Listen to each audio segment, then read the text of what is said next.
మత్తయి సువార్త 5వ అధ్యాయము 38 నుండి 48. కంటికి కన్ను పంటికి పన్ను అని చెప్పబడిన మాట మీరు విన్నారు కదా. నేను మీతో చెప్పునదేమనగా, దుష్టుని ఎదిరింపక నిన్ను కుడి చెంప మీద కొట్టు వాని వైపునకు ఎడమ చెంప కూడా త్రిప్పం. ఎవడైనా నీ మీద వ్యాజ్యము వేసి నీ అంగి తీసుకుని కోరినట్ల వానికి నీ పై వస్త్రము కూడా ఇచ్చివే. ఒకడు 1 మైలు దూరము రమ్మని నిన్ను బలవంతము చేసినట్ల వానితో కూడా 2 మైళ్ళు వెళ్ళు. నిన్ను అడుగు వానికిమ్ము, నిన్ను అప్పు అడగగోరు వాని నుండి నీ ముఖము త్రిప్పుకొనవద్దు. నీ పొరుగు వాని ప్రేమించి నీ శత్రువును ద్వేషించమని చెప్పబడిన మాట మీరు విన్నారు కదా. నేను మీతో చెప్పునదేమనగా, మీరు పరలోకమందున్న మీ తండ్రికి కుమారులయ్యుండునట్లు మీ శత్రువులను ప్రేమించుడి, మిమ్మల్ని హింసించు వారి కొరకు ప్రార్థన చేయుడి. ఆయన చెడ్డవారి మీదను మంచి వారి మీదను తన సూర్యుని ఉదయింపజేసి నీతిమంతుల మీదను అనీతిమంతుల మీదను వర్షము కురిపించున్నాడు. మీరు మిమ్మల్ని ప్రేమించు వారినే ప్రేమించిన మీకేమి ఫలము కలుగును? సుంకలను అలాగూ చేయుచున్నారు. మీ సహోదరులకు మాత్రము వందనము చేసినట్లు మీరు ఎక్కువ చేయుచున్నదేమి? అన్ని జనులను అలాగూ చేయుచున్నారు కదా. మీ పరలోకపు తండ్రి పరిపూర్ణుడు గనుక మీరును పరిపూర్ణులుగా ఉండేదారు. దేవునికి స్తోత్రం. మరి ఇక్కడ యేసు ప్రభు ఎంత చక్కగా మాట్లాడుతున్నాడు కదా. యేసు ప్రభు చెప్పిన మాటలు చాలా స్పష్టంగా ఉంటుంది, శక్తితో కూడింది, అధికారంతో కూడింది, సూటిగా. మరి నేను మీతో చెప్పునది ఏమనగా, అంటే ఎంత పరిశుద్ధుడైతే అంత అధికారంగా మాట్లాడతాడు ప్రభు దేవుడు. దేవునికి స్తోత్రం. కంటికి కన్ను పంటికి పన్ను అని చెప్పబడిన మాట మీరు విన్నారు కదా. 38వ వచనం. కంటికి కన్ను ఏంటి, పంటికి పళ్ళు ఏంటి అంటే ఇది ధర్మశాస్త్రంలో ఉన్నది. అప్పుడు నిర్గమకాండం 21 మీరు ఒకసారి చూస్తే, అంటే నీకు ఏదైనా కీడు ఎవరైనా చేస్తే ఆ విధంగానే నీవు వారికి తిరిగి కీడు చేయాలి అని పాత నిబంధనలో రాస్తుంది. నిర్గమకాండం 21, 23 నుండి 25 వచనాలు చూడండి. హాని కలిగిన ఎడల నీవు ప్రాణమునకు ప్రాణము, కంటికి కన్ను, పంటికి పళ్ళు, చేతికి చెయ్యి, కాలికి కాలు, వాతకు వాత, గాయమునకు గాయం, దెబ్బకు దెబ్బ నియమింపవలెను. అది ధర్మశాస్త్రంలో ఉన్నది. యేసు ప్రభు మరి అంటున్నాడు, మీరు ఆ విధంగా చేయకూడదు. నేను మీతో ఏం చెప్తున్నాను అంటే, మీరు దుష్టుని ఎదిరింపక నిన్ను కుడి చెంప మీద కొట్టు వాని వైపునకు ఎడమ చెంప కూడా త్రిప్పం. ఇది సాధ్యమా? కుడి చెంప మీద నిన్ను ఎవరైనా కొడితే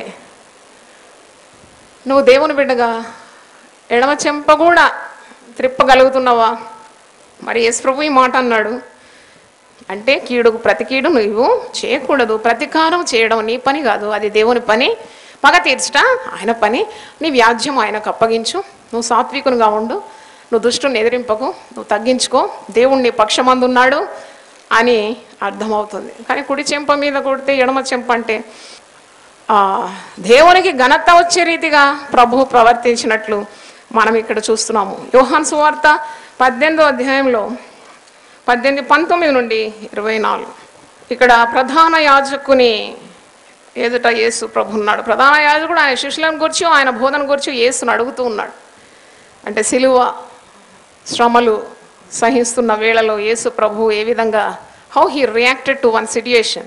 యేసు, నేను బహాటముగా లోకం ఎదుట మాట్లాడి తిని, యూదులందరూ కూడి వచ్చి సమాజ మందిరంలోను దేవాలయంలోను ఎల్లప్పుడూ బోధించి తిని, రహస్యంగా నేనేమియో మాట్లాడలేదు ప్రభు అంటున్నాడు. ప్రభు కొన్ని సమయాల్లో నోరు మూసుకొని ఉండడం, కొన్ని సమయాల్లో నోరు తెరిచి సత్యాన్ని చెప్పడం మనం చూస్తున్నాం. అంటే ప్రభుని చూసి మనం నేర్చుకోవాలి. ఇక్కడ ప్రధాన యాజకుడు ఆయన బోధన గురించి ప్రశ్నిస్తున్నాడు. ఏం బోధించినావు నువ్వు మనుషులకు ఏమి బోధలు చేసినావు అని అడుగుతున్నప్పుడు ప్రభు అంటున్నాడు, నేను సాటుగా ఏమి చేయలేదు, నేను బహాటంగానే లోకం ఎదుట మాట్లాడినాను. యూదులందరూ కూడి వచ్చి సమాజ మందిరంలోనే నేను దేవాలయంలో ఎల్లప్పుడూ భోజించి రహస్యంగా నేనేమీ చేయలేదు. 21వ వచనం చూడండి. నీవు నన్ను అడుగనేలా, నేను వారికి ఏమి బోధించినది విన్న వారిని అడుగుము, ఇదిగో నేను చెప్పినది వీరు ఎరుగుదురని అతనితో అన్నాను. నువ్వు నన్ను ఎలాగ అడుగుతున్నావు? నేనేం చెప్పినానో అది విన్న వారిని నీవు అడుగు. ఆయన ఈ మాటలు చెప్పినప్పుడు దగ్గర నిల్చున్న బంట్రౌతుల్లో ఒకడు ప్రధాన యాజకునికి ఇలాగ ఉత్తరం ఇస్తున్నావా అని చెప్పి యేసును అరచేతులతో కొట్టాను. అందుకు యేసు ఒక మాట అంటున్నాడు, అంటే ఇలాగ నువ్వు ప్రధాన యాజకునికి జవాబిస్తావా అని ఆ బంట్రౌతుల్లో ఒకడు యేసు ప్రభువుని అరచేతితో కొడుతున్నాడు. కొట్టినప్పుడు ప్రభు ఏమంటున్నాడు, 23వ వచనం, నేను కాని మాట ఆడిన ఎడల ఆ కాని మాట ఏదో చెప్పుము, మంచి మాట ఆడిన ఎడల నన్నేలా నీవు కొట్టుచున్నావని. అంటే there are certain occasions where Jesus opened his mouth and spoke the truth. కానీ కొన్ని సమయాల్లో మీరు చూసినప్పుడు ఆయన బాధింపబడిన నోరు తెరవలేదు. కొన్ని దగ్గర ఒక దగ్గర పేతురుతో అంటున్నాడు, కత్తి తీసి నీ ఊరలో పెట్టుకో, కత్తి పట్టుకున్నవాడు కత్తితోటని నశిస్తాడు. అంటే ప్రభు జ్ఞానయుక్తంగా ప్రవర్తించినట్టు మనకు అనిపిస్తుంది. మరి ప్రభు యొక్క ప్రవర్తన ద్వారా మనం నేర్చుకుంటున్నాం.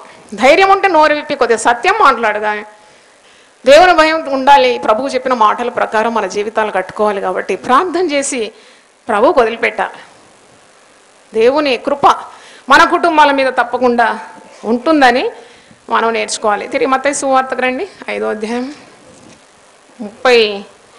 39వ వచనం, నేను మీతో చెప్పున్నదేమనగా దుష్టుని ఎదిరింపక, నిన్ను కుడి చెంప మీద కొట్టు అని వైపునకు ఎడమ చెంప కూడా త్రిప్పు. అంటే యు బీ పేషెంట్ అని అర్థం. అంతే, మీరు ఓర్పుతో సహనం కలిగి ఉండాలి. ఎంత సహనం ఉండాలి, ఎంత దీర్ఘశాంతం ఉండాలంటే వెంటనే నువ్వేమి రియాక్ట్ కాకుండా, ఒకవేళ నీ చెంప మీద దెబ్బ పడినా ఇంకో చెంప తిప్పేంత సహనము ఉండాలి. మరి ఇక్కడ దుష్టుని ఎదిరింపవద్దు, అధికారానికి లోబడాలి, కానీ దుష్టుని నీవు ఎదిరింపవద్దు. కొన్నిసార్లు కొన్ని కలహాలు, కొన్ని దుర్మార్గులు కలహం చేస్తూ ఉంటారు, కుటుంబాల్లో కూడా ఉంటారు. మా తల్లి ఒక మాట చెప్పేది, బిడ్డ బురదలో రాయి విసిరొద్దు, అంటే దూరం ఉండు, కలహానికి దూరం ఉండు, శాంతి వెతుకు, సమాధానం వెతుకు, కానీ బురద అని తెలుసు, దాంట్లో నువ్వు పెద్ద రాయి వేసినావంటే ఆ బురద అంతా ఏమవుతుంది, నీ మూతికి చెల్లుతుంది. జాగ్రత్తగా బ్రతకమని నేర్పించింది. హల్లెలూయా. కొన్నిసార్లు అధికారులను ఎదిరిస్తూ ఉంటారు. ప్రతి అధికారం కూడా దేవుని యొద్ద నుండే వస్తుంది. అధికారము దేవుడు అనుగ్రహించినాడు కాబట్టి నీకు పైన ఉన్న వారికి లోబడి ఉండుమని వాక్యము మనకు బోధిస్తుంది. ఆ వాక్య భాగం అంతా లేఖనాల్లో కూడా మనం చూస్తూ ఉన్నాం. కనుక నువ్వు సాతాన్ని ఎదిరించు, అంటే you have to fight against sin but not against the sinner. పాపంతో నీ పోరాటం పాపితో కాదు అని అర్థం చేసుకోవాలి. కాబట్టి నీవు వినయంగా సాత్వికంగా, అంటే యేసుప్రభు బోధించిన సుగుణాలను కలిగి ఉండాలని వాక్యం బోధిస్తుంది. ఎంత మంచి మార్గం అండి యేసుప్రభు మార్గం. ఎవరైనా మనకు కయ్యానికి దిగినా కలహానికి దిగినా వెంటనే ప్రభు మాటలు గుర్తు చేసుకోవాలి.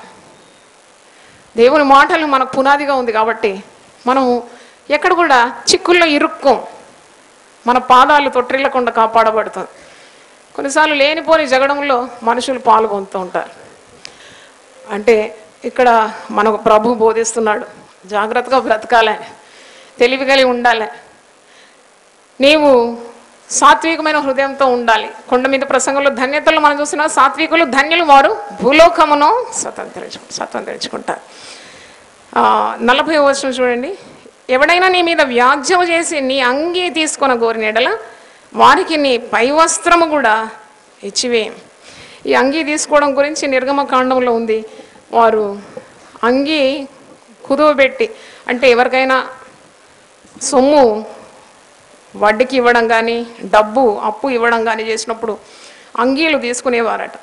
నిర్గమకాండము 22:25 చదువుతున్నా, నా ప్రజల్లో నీ యొద్ద నుండి ఒక బీదవానికి సొమ్ము అప్పించినడల వడ్డీకిచ్చు వాని వలె వాని ఎడల జరిగింపకూడదు, వానికి వడ్డీ కట్టకూడదు.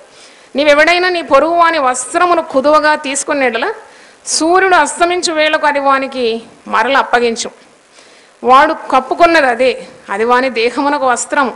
వాడు మరి ఏమి కప్పుకొని పండుకొను, నేను దయగలవాడ, వాడు నాకు మొరపెట్టినట్ల నేను విందును. ఈ మాటలు బీదల గురించిన మాటలు చాలా పాత నిబంధనలో మనం చూస్తాం. బీదలకు దానము ధర్మం చేయాలి, మీ దేశంలో బీదలు ఉండకుండా నేను మిమ్మల్ని దీవిస్తాను, పేదవాడు నిన్ను అడిగినప్పుడు నువ్వు ఇవ్వాలి. అంటే ఇక్కడ వస్త్రము కుదువ పెట్టుకొని పేదవానికి డబ్బు ఇచ్చినప్పుడు వానికి తిరిగి సాయంకాలంలోగా నువ్వు వస్త్రం అప్పగించి, ఎందుకంటే వాడు చలి ఏమి గొప్పుకుంటాడు, కాబట్టి నువ్వు దయగలిగి ప్రవర్తించాలి అని పాత నిబంధనలో ఉంది. అదే మాట యేసుప్రభు ఇక్కడ చెప్తున్నాడు. ఎవడైనా నీ మీద వ్యాజ్యం వేసి నీ అంగీ తీసుకున్న గోరినేడల వానికి నీ పై వస్త్రం కూడా ఇచ్చివే. ఆనాడు పాత నిబంధనలు అలా జరిగింది. ఈనాడు నీ అంగీ ఒకవేళ ఎవడైనా తీసుకుంటే నీ పై వస్త్రం కూడా వానికి, అంటే డూ సంథింగ్ ఎక్స్ట్రా. యేసుప్రభు ఏమి బోధిస్తున్నాడంటే నీవు ఇతరుల కంటే ఎక్కువగా నీతి కలిగి ఉండాలి. నీ అంగీ తీసుకుంటే నీ పై వస్త్రం కూడా ఇచ్చే. నిన్నేమని అడిగిన దానికంటే ఎక్కువగా ఇచ్చేయమని ఇక్కడ బోధిస్తున్నాడు. ఒకడు 1 మైలు దూరం రమ్మని నిన్ను బలవంతం చేసిన వానితో కూడా 2 మైళ్ళు వెళ్ళడం. ఈ మైలు వెళ్ళడము, 1 మైలు 2 మైలు ఏంటన్నప్పుడు రోమా ప్రభుత్వం ఆధీనంలో ఉన్న కొన్ని దేశాలు, యూదా దేశము, పొరుగు దేశాలన్నీ కూడా రోమా సామ్రాజ్యం కింద ఉండేది. ఆ రోమా సైనికులు ఎంతగా ప్రజలను వేధించేదంటే వారి బరువులన్నీ కూడా మరి ఈ ప్రభుత్వం కింద ఉన్న ప్రజలు వారికి అప్పగించి వీరు నడుస్తుంటారు, వారి బరువులు వారు మోస్తూ ఉంటారంట, వేరే వాళ్ళకి ఇస్తూ ఉంటారంట మోయమని. అప్పుడు యేసుప్రభు అంటున్నాడు, ఒకవేళ అలాగుంటే కూడా నువ్వు ఆ బరువు మోయి, నువ్వు నడువు, 1 మైలు నడువు అన్నప్పుడు నువ్వు 2 మైళ్ళు వెళ్ళు, అంటే go even farther, do good more and more, అంటే నువ్వు ఇంకా ఎక్కువగానే నీతి కలిగి ఉండాలి. 1 అంగి అడిగితే అంగి కాదు పై వస్త్రం కూడా తీసుకోమనాలట. చెంప మీద కొడితే మరి ఒక చెంప చూపెట్టు. 1 మైలు రమ్మంటే 2 మైళ్ళు వెళ్ళు. అంటే ఇది అర్థం ఏమి అవుతుంది మీకు అంటే నువ్వు అడుగువానికి ఇవ్వాలి, అప్పు అడుగువానికి నీ ముఖము త్రిప్పుకొనవాలి. అంటే దీని అర్థం ఏంటి? What you understand by all this అంటే నాకు అర్థమైంది ఏంటంటే ఈ లోకస్తులైతే ఒక చెంప మీద కొడితే తిరిగి కొట్టిన వాని చెంప పగులు కొట్టేస్తారు కదా, ఊరుకుంటారా? ఒక మాట అంటేనే పడరు. లోకస్తులు అలా ఉన్నారు. 1 అంగి అడిగితే ఎందుకు ఇస్తారు? ఎంత స్వార్థం కలిగిన వారు ఈ లోకస్తులు. యేసుప్రభు లేని వారు ఎలా ఉంటారు, యేసుప్రభు కలిగిన వారు ఎలా ఉంటారు, అది నేర్చుకోవాలి మనం. యేసుప్రభు లేని వారు ధనాశ కలిగి ఉంటారు, అన్ని కూడబెట్టుకోవాలనుకుంటారు, అంతా వారిదే అనుకుంటారు, ఎంతో స్వార్థం కలిగి ఉంటారు. కానీ ప్రభు బిడ్డలు అలా కాదు, 1 అడిగితే 2 ఇచ్చేస్తారంట, దాతృత్వం కలిగి ఉంటారు. ప్రభు బిడ్డలకు తెలుసు వారికి కలిగిందంతా కూడా ఎవరి దగ్గర నుండి వస్తుంది? దేవుని దగ్గర నుండి. సహలేలు గట్టి చెబుదామా? అది ఇప్పుడు ఏముందో నా దగ్గర అవన్నీ నావి కావు, నేను కేవలం దాన్ని కాపాడే వ్యక్తిని, కానీ అన్నీ కూడా దేవుని దగ్గర నుండి నాకు వస్తుంది. కాబట్టి స్వార్థం లేకుండా నేను బ్రతకాలి. అడుగు ప్రతి వానికి ఇమ్ము అని అంటున్నాడు. అంటే తెలివి కలిగి నేర్చుకోవాలి వాక్యం కూడా. అక్షరార్థంగా should not go by the letter, go by the spirit of the word. అంటే అడుగు ప్రతివానికి ఇమ్మంటే త్రాగుబోతు వచ్చి నిన్ను డబ్బులు అడిగితే ఇస్తే దానివల్ల ఏం ప్రతిఫలం ఉంది కదా? అంటే ఇప్పుడు ఒక చిన్న పిల్ల వచ్చి నేను అగ్గిపుల్లు అడిగితే ఇస్తేస్తావా? వారు ఎక్కడన్నా గీసి తగలబెడితే ఎలాగుంటుంది? అన్ని అవయవాలు ఉండేవాడు వచ్చి నీకు దానం అడిగితే నువ్వు ఇవ్వచ్చా? వాడిని సోమరివానిగా చేసేస్తావు. నువ్వు పొరుగువాన్ని, నిన్ను వలే నీ పొరుగువాన్ని ప్రేమించాలని ప్రభు అంటున్నాడు కదా. అది 10 ఆజ్ఞల్లో కూడా అది ప్రధానమైన ఆజ్ఞ. అంటే అడిగినప్పుడు నువ్వు వారి పరిస్థితి గమనించాలి. వారి నిజంగా అక్కరగా ఉంది, బాధలో ఉన్నారంటే తప్పకుండా వారి అవసరతలను బట్టి నీ సామర్థ్యాన్ని బట్టి నువ్వు సహాయము చేయాలి. దేవునికి స్తోత్రం, హల్లెలూయా.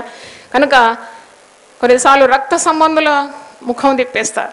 పెద్ద పెద్ద పొజిషన్లో ఉంటారు కొందరు, వాళ్ళ సొంత సహోదరు ఇబ్బందుల్లో ఉంటే చూసి చూడనట్టు ఉంటారు. అది చాలా తప్పని నేను వాక్యం నానబెట్టుకొని చెప్తున్నా. Don't turn your face away from your own blood. రక్త సంబంధాలు పరిస్థితి బాగాలేదు. చూడండి, కొంతమందికి కొన్ని కుటుంబాల్లో కొందరు హై పొజిషన్లో ఉంటారు. ఒక అన్న హై పొజిషన్, తమ్ముడు హీన స్థితిలో ఉంటాడు. వచ్చి అడిగితే ముఖం తిప్పొద్దు. వాక్యంలో ఉంది, రక్త సంబంధులకు ముఖము త్రిప్పకూడదు. అడిగితే తప్పకుండా వారి అవసరత చొప్పున నువ్వు ఇవ్వాలి. నువ్వు ముఖము త్రిప్పకూడదు. అడుగగోరు వాని నుండి నీ ముఖము త్రిప్పుకోను. వాడెవరైనా, నీ పొరుగువాడెవరు, నా పొరుగువాడెవరు అని ఆ ప్రశ్నకు యేసుప్రభు మంచి సమరమైన కథ చెప్తుంటాడు కదా. వాడు ఇబ్బందుల్లో ఉన్నాడు, 2 దాటిపోయినారు సహాయం చేయలేకుండా. 3వ వ్యక్తి వచ్చి, మంచి సమరయుడు వచ్చి ఆ బాధలో ఉండేవానికి సహాయం ఇచ్చినాడు. అలాగే యేసుప్రభు ఉపమానం చెప్పినాడు. అంటే తప్పకుండా అక్కర్లో, ఇబ్బందుల్లో, కష్టాల్లో ఉండేవారికి నీ సహాయము అందించాలి. నీ సామర్థ్యము చొప్పున తప్పకుండా సహాయం చేయాలి. ఎందుకంటే నీకు ఇచ్చిన వాడు దేవుడే కదా, దేవుడే కదా నిన్ను ఈ స్థితికి తెచ్చింది, దేవుడే కదా నీకు ఇచ్చిన వనరులు. కాబట్టి దాన్ని పంచుకోవడానికి నువ్వు వెనక తీయొద్దు అని అర్థం చేసుకోవాలి. మత్తయి సువార్త 5వ అధ్యాయంకు తిరిగి రండి. 43వ వచనం చూడండి. నీ పొరుగువాని ప్రేమించి నీ శత్రువును ద్వేషించుమని చెప్పబడిన మాట మీరు విన్నారు కదా. అవును, పొరుగువాని ప్రేమించాలి. యూదులనే ప్రేమించేదట. యూదేతరులు ఎవరు వారు ప్రేమించరు. వాళ్ళు ముట్టరాదు అంటరాదని, వాళ్ళు చాలా ఘనులని, ఇతరులు అన్యులని. వారు ఉదయం లేచినప్పుడు 2 కార్యాల కొరకు స్తుతిస్తారట దేవుణ్ణి. నేను అన్యుని కానందుకు నీకు స్తోత్రం, నేను ఒక స్త్రీగా పుట్టనందుకు నీకు వందనాలు చెల్లిస్తారట. కానీ మనం అలా ఉండకూడదని యేసుప్రభు చెప్తున్నాడు. నిన్ను వలే నీ పొరుగు అని నీవు ప్రేమించాలి, నీ శత్రువును ప్రేమించాలి. వాక్యం ధర్మశాస్త్రంలో పాత నిబంధనలో ఉన్నది, పొరుగువాని ప్రేమించి నీ శత్రువును ద్వేషించమని చెప్పబడిన మాట మీరు విన్నారు కదా. ఆ మాటలు విన్నారు కదా.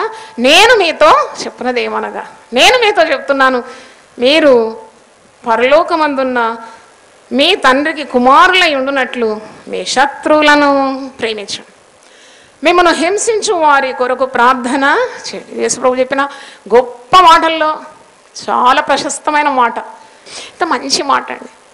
పెద్ద సైన్స్ ఇది. నన్ను అడిగితే ఇది పెద్ద వైద్యమే నేర్పించినాడు యేసుప్రభు. చూడండి, గుండెపోటు కానీ, టెన్షన్స్ కానీ, భయాలు కానీ, ఆందోళన ఎందుకు వస్తుందంటే శత్రువులు. మీకు శత్రువులు ఉన్నారా అని అడుగుతారు కొన్నిసార్లు డాక్టర్లు. మీకు ఎవరైనా విరోధులు ఉన్నారా అంటే అంతగా వారి గురించి మీరు ఆలోచించి ఇంతగా మీ శరీరాలు పాడైపోయిందని అంటారు. అంటే యేసుప్రభు మోడర్న్ మెడిసిన్ నేర్పించినాడని నాకు అనిపిస్తుంది. When you forgive your enemies, pray for those who persecute you, you'll get good health. నీకు ఎంతో ఆరోగ్యం ఉంటుంది, సమాధానం ఉంటుంది, నెమ్మది ఉంటుంది, దేవునితో ఉన్న ప్రగాఢమైన అనుబంధం ఉంటుంది. కనుక శత్రువులు నిన్ను బాధించినప్పుడు వారిని తిరిగి వారిని కీడుతో కాదు ఎదుర్కోవాల్సింది, మేలుతోనే ఎదుర్కో. వారిని ప్రేమించు, వారి కొరకు ఏం చేయి, ప్రార్థన చేయి. ఎందుకంటే నువ్వు పరలోకపు తండ్రికి కుమారుడవైపోతావు, కుమార్తెవైపోతావు. అంటే ఆయన తండ్రి అని పిలవడానికి మనకు యోగ్యత రావాలంటే మనం ఆయన పిల్లలుగా ఉండాలి కదా, ఆయన వలే ఉండాలి కదా. తల్లిదండ్రులలాగానే ఉంటారు పిల్లలు. తండ్రి పోలికలో పుడితే తల్లికి ఎంత ఆనందం, తండ్రిలాగా ప్రవర్తిస్తుంటే ఎంత సంతోషం.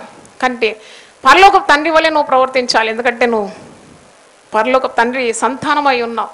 ప్రభు ఎలాగ ప్రవర్తించినాడు, ఆయన శత్రువులను ప్రేమించినాడు. సిలువలో వ్రేలాడుతూ తండ్రి వీరేమి చేయుచున్నారో తెలియదు, వీరిని క్షమించమని ప్రార్థించినాడు. అంటే ప్రార్థన చేసినాడు. హింసించే వారిని ఆయన ప్రేమించి ప్రార్థించినట్టు మనం చూస్తున్నాం. మనల్ని కూడా ఎంత ప్రేమించినాడు. మనము పుట్టుకతోనే దేవునికి మిత్రులమా? దేవునికి మనము శత్రులమై ఉండగా మనల్ని ఆయన సిలువ రక్తం ద్వారా మిత్రులుగా చేసుకున్నాడు. దూరస్తులము, మనం సమీపస్తులం అయిపోయినాం. కనుక మనం ఎలాగూ ఇలాంటి ప్రేమ పొందినామో ప్రభు దగ్గర నుండి, అలాగే మరి ఒకరిని ఇతరులను ప్రేమించడానికి నువ్వు భద్రుడవై ఉన్నావు. శత్రువులను కూడా ప్రేమించాలి. నువ్వు శత్రువై ఉన్నప్పుడు ప్రభు నిన్ను దగ్గర తీసుకున్నాడు. అలాగే నీ శత్రువులను ప్రేమించి నీవు వారిని మరి వారి కొరకు నువ్వు ప్రార్థన చేయాలి అని నేర్పిస్తున్నాడు. ఆయన అందరినీ ప్రేమిస్తున్నాడు, అందరికీ తన ఈవులను కుమ్మరిస్తున్నాడు. వర్షము మరి ఏ విధంగా నీతిమంతుల మీద, అనీతిమంతుల మీద, చెడ్డవారి మీద, మంచివారి మీద ఆయన వర్షము కుమ్మరిస్తున్నాడు, సూర్యుని ఉదయింపజేస్తున్నాడు. కనుక నీవు అలాంటి స్వభావం కలిగి ఉండాలి. సాధారణంగా మనుషుల పోకడ ఎలాగుంటుందంటే, నువ్వు నన్ను ప్రేమిస్తే నేను నిన్ను ప్రేమిస్తాను, నువ్వు గౌరవిస్తే నిన్ను గౌరవిస్తాను, నువ్వు నాకు ఇస్తే నేను నీకు ఇస్తా. కానీ అలా ఉండొద్దు అంటున్నాడు ప్రభు. నీవు వేరుగా ఉండాలి. ఎందుకంటే నువ్వు పరలోకపు తండ్రికి కుమారుడవు, కుమార్తె. చప్పట్లు కొట్టి దేవుని స్తుతించండి. హల్లెలూయా. నువ్వు వేరుగా ఉండాలి. లోకం ఒక రీతిగా ఉంది, ఆ రీతిగా నువ్వు ఉండకూడదు అని బోధిస్తున్నాడు. నీవు ఇక్కడ 47 చూడండి. మీ సహోదరులకు మాత్రం వందనము చేసినట్ల మీరు ఎక్కువ చేయుచున్నది ఏమి? నేను ప్రైజ్ లార్డ్ చెప్పలేదండి, ఎందుకంటే ఆమె నన్ను చూస్తే ఏం చెప్పలేదు, ప్రైజ్ లార్డ్ చెప్పలేదు. అందుకే చెప్పలేదు అంటే ఎంత చిన్న బుద్ధి. యేసుప్రభు స్వభావం కాదన్నమాట. నీకు వందనం చేస్తే నేను వందనం చేస్తావా? నీకు వందనం చేయకున్నా నువ్వు వెళ్ళి తగ్గించుకొని ఏం చెప్పాలి, వందనము చెప్పాలి. అది ప్రభు స్వభావం. ప్రభు అంటున్నాడు, మీకు వందనము చేసిన వారికి మీరు వందనము చేసిన దానివల్ల ఏమి ప్రయోజనం? మీ సహోదరులకు మాత్రం వందనం చేసిన మీరు ఎక్కువ చేయించున్నదేమి. మనకు యేసు ప్రభు నేర్పించింది ఏంటంటే అన్నిట్లో మనం ఎక్కువ చేయాలి. You have to do more. 1 mile రమ్మంటే 2 మైల్ పొమ్మంటున్నాడు. 1 అంగి అడిగితే 2 అంగీలు ఇచ్చేయమంటున్నాడు. 1 చెంప మీద కొడితే ఇంకో చెంప చూపండి. మీ శాస్త్రుల కంటే పరిశీల కంటే మీ నీతి ఎక్కువగా ఉండాలి. మీ మనుషులు మీ సత్క్రియలను చూసి పరమందున్న దేవుని ఏం చేయాలి? మహిమపరచాలి. అందుకే మీ వెలుగు వారి ఎదుట ప్రకాశింపనీయుడి. Hallelujah. Oh let your light shine before people. అవును, అన్యులు గుర్తించాలి నీలో ఉన్న మంచితనాన్ని. అన్యులు నీలో ఉన్న యేసును చూడాలి. They have to see Jesus in you. Yesu ప్రభు స్వభావాన్ని ఈ లోకానికి మనం అందిస్తున్నాం కదా. అందుకే ప్రభు అంటున్నాడు మీ లోకానికి వెలుగై ఉన్నారు. మీరు లోకానికి ఏమై ఉన్నారు? ఉప్పై ఉన్నారు. మనం లేకుంటే అంతా చప్పగా ఉంటుందని అర్థం. అన్నీ వేసి చూడు, నన్ను వేసి చూడు. ఎంతమంది శాస్త్రజ్ఞులున్నా, విజ్ఞాన వీరులున్నా, ధనవంతులున్నా, కోటీశ్వరులున్నా లోకంలో క్రైస్తవుడు లేకుంటే అంతా చప్పగా ఉంటుంది. చప్పట్లు ఉంటుంది. హల్లెలూయా. ఇంతమంది నువ్వు ఉండాలి ఈ లోకంలో, తప్పకుండా ఉండాలి. నేను ఎందుకు బ్రతకాలి, నేను రావాలి అనకు. నువ్వు ఉండాలి. నేను ఉండాలి ఈ లోకంలో, నేను ఉండాలి ఈ కుటుంబంలో, నేను ఉండాలి ఈ సంఘంలో. నేను ఉప్పుగా ఉన్నాను. ఉప్పు లేకుంటే అంతా చప్పగా ఉంటుంది. అవును, నీ నీతి ఎక్కువగా ఉండాలి.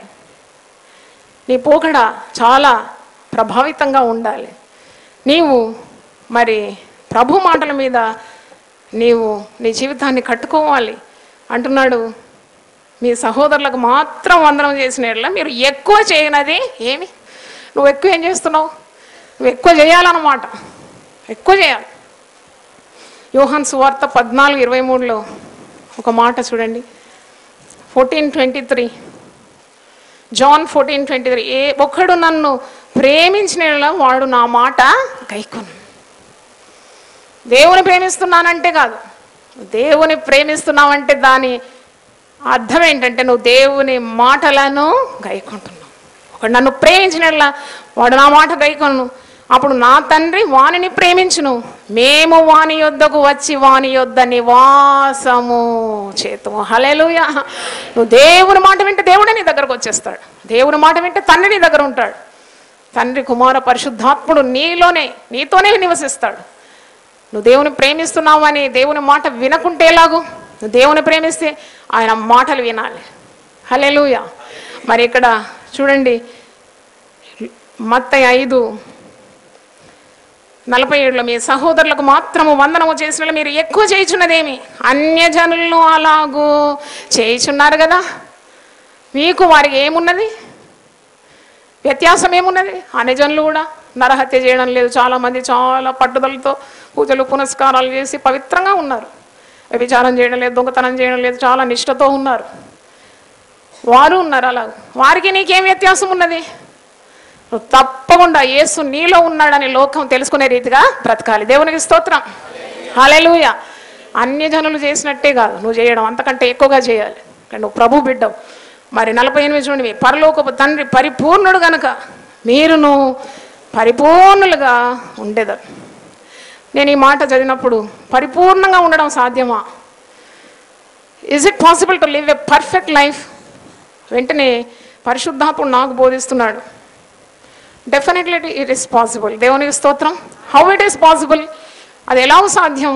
ఎందుకంటే పరలోకపు తండ్రి పరిపూర్ణుడు కనుక నీవు కూడా తన బిడ్డలను పరిపూర్ణులుగా చేస్తాడు. దేవునికి స్తోత్రం. అంటే మనం ఎదుగుతూ ఉన్నాం కదా, మనం పరిపూర్ణతో రాలేదు ఇంకా నేను ఇదివరకే నేను అన్ని సాధించినానని చెప్పడం లేదని పౌలు భక్తుడు ఫిలిప్పీ 3లో అంటున్నాడు. ఇదివరకే నేను గెలిచినాను, అన్ని పట్టుకున్నానని అనడం లేదు. కానీ we're growing in the Lord కదా. చిన్న బిడ్డ పుట్టిన 6 నెలల బిడ్డకు అటుకు మీద ఉన్న సామాను తీయమంటే తీస్తాడా? వాడు పెరుగుతున్నాడు. అంటే నీవు ఎదుగుతూ ఉన్నావు. ఎదిగి యేసు ప్రభు శిరస్సు మట్టుకు నీవు ఎదగాలి. అంటే నీ స్వభావంలో నువ్వు ఎదగాలి, నీ పరిశుద్ధతలో ఎదగాలి, అలాగే పరిపక్వతలో ఎదగాలి, దేవుని ప్రేమలో నీవు ఎదగాలి. దేవునికి స్తోత్రం. ఎదుగుతూ ఉన్నాం, నేర్చుకుంటూ ఉన్నాం. We're growing. పరిశుద్ధాత్మ శక్తి కొరకు ప్రార్థించాలి. పరిశుద్ధాత్మ శక్తి లేనిది పరిపూర్ణతలోకి మనం ఎదగలేం. We cannot do anything what Jesus told without the power of the Holy Spirit. శత్రువుని ప్రేమించాలంటే పరిశుద్ధాత్మ బలం కావాలి. ఒక చెంప మీద కొడితే ఇంకో చెంప తిప్పాలంటే ఆత్మశక్తి కావాలి. ఒకటి అడిగినప్పుడు ఇంకొకటి కూడా ఇవ్వడానికి అంతగా మరి స్వార్థం ఉండకూడదంటే నీలో ఎవరు ఉండాలి? పరిశుద్ధాత్ముడు ఉండాలి. ఒక మైలు రమ్మంటే ఇంకెక్కువగా వారితో నడవడానికి నీకు పరిశుద్ధాత్మ శక్తి కావాలి. నిన్ను అడుగు వారికి నువ్వు ఇవ్వాలి, వారు చెప్పిన దానికంటే ఎక్కువగా వారికి చేయాలి. నిన్ను ద్వేషించే వారిని కూడా తిరిగి ప్రేమించాలి అంటే నీ పరిశుద్ధాత్మ బలం కావాలి. తప్పకుండా దేవుడు మనకు అనుగ్రహిస్తాడు. తలలు వంచండి, ప్రార్థన చేసుకుందాం. విరోధులను మరి ప్రేమించాలన్నావు, శత్రువులను ప్రేమించాలన్నావు. మరి ప్రభువా, ప్రేమతో మేము అన్నీ కూడా స్వాధీనపరచుకోవాలని సెలవిచ్చినావు నాయన. నీకు స్తోత్రం. దుష్టుని ఎదిరింపవద్దన్నావు నాయన. ఒక మైలు రమ్మంటే 2 మైళ్ళు వెళ్ళమంటున్నావు. చెంప మీద కొడితే ఇంకో చెంప త్రిప్పమంటున్నావు నాయన. ఎంత చక్కని బోధ, కొండ మీదే ప్రసంగము మేము ఈరోజు విన్నాం. దేవానికి స్తోత్రం. అట్టి ప్రేమతో మా హృదయాలు పరిశుద్ధాత్మ ద్వారా మా హృదయాల్లో ప్రేమను కుమ్మరిస్తాననే సెలవిచ్చినావు. శత్రువులమైన మమ్మను నువ్వు ఎంతగా ప్రేమించినావు. ఆ ప్రేమతో మేము అందరితో మెలగడానికి సహాయం దయచే ప్రభువా. నీకు స్తోత్రం ప్రభువా. పరిశుద్ధాత్మ ద్వారా అలాంటి స్వభావాన్ని మాకు అందరికీ దయచేయండి. టీవీ ద్వారా దేవుని వాక్యం వింటున్న వారిని కూడా పరిశుద్ధాత్మ పూర్ణులుగా చేయమని, యేసు మాటల మీద వారి జీవితాలు కట్టుకోవడానికి కృప దయచేయమని యేసు నామములో అడిగి వేడుకుంటున్నాను తండ్రి. ఆమేన్. హల్లెలూయా.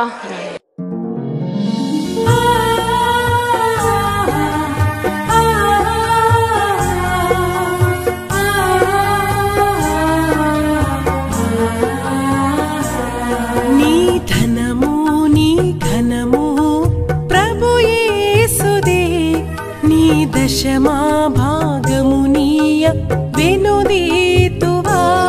నీ ధనము నీ ఘనము ప్రభు యేసుదే. నీ దశమా భాగము నీయ వెనుదీతువా. ధరలోన ధనధాన్యములనీయగా కరుణించి కాపాడి రక్షింపగా. ధరలోన ధనధాన్యములనీయగా కరుణించి కాపాడి రక్షింపగా. పరలోకనాదుండు నీకీయగా మరి యేసు కొరకీయ వెనుదీతువా. పరలోకనాథుండు నీకీయగా మరి యేసు కొరకీయ వెనుదీతువా. నీ ధనము నీ ఘనము ప్రభు యేసుదే. నీ దశమా భాగము నీయ వెనుదీతువా. పాడి పంటలు ప్రభువు నీకీయగా కూడు గుట్టలు నీకు దయచేయగా.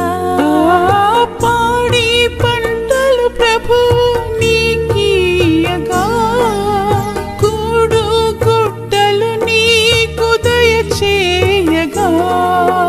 వీడంగ ప్రభు యేసు నామంబును గడువేల ప్రభుకీయను క్రైస్తవా. వీడంగ ప్రభు